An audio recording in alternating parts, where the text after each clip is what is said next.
Hey everybody, just a quick episode about your used car and the center armrest that gets worn out from your elbow on there all the time. We had an issue with our Ford Explorer, and this center console, the elbow where my elbow sits, started looking pretty ratty.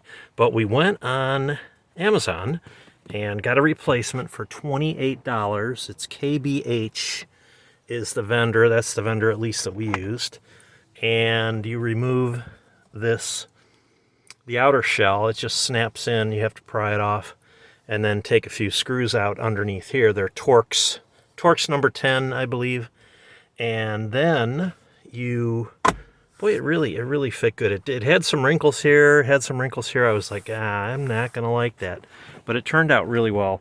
But this, if you take it apart, it's all stapled in around the perimeter, so you have to have a really good staple gun, or watch their video where they use contact cement, not rubber cement, but real honest to goodness $18 a pint Home Depot, Lowe's contact cement around the perimeter and of the perimeter of the plastic here.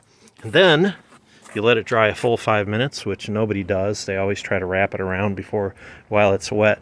Contact cement is meant to dry and then put the two pieces together. Anyway, I learned that from a wise old World War II veteran. And so if you want to change that, get rid of that, and so it doesn't look like the ghetto, you can get something updated. Anyway, that's it.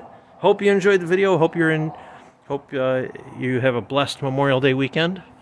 And we thank you for all the men and women who have died to protect our freedoms over these past many, many years of this country. That's it. Cooking with Kai is signing off.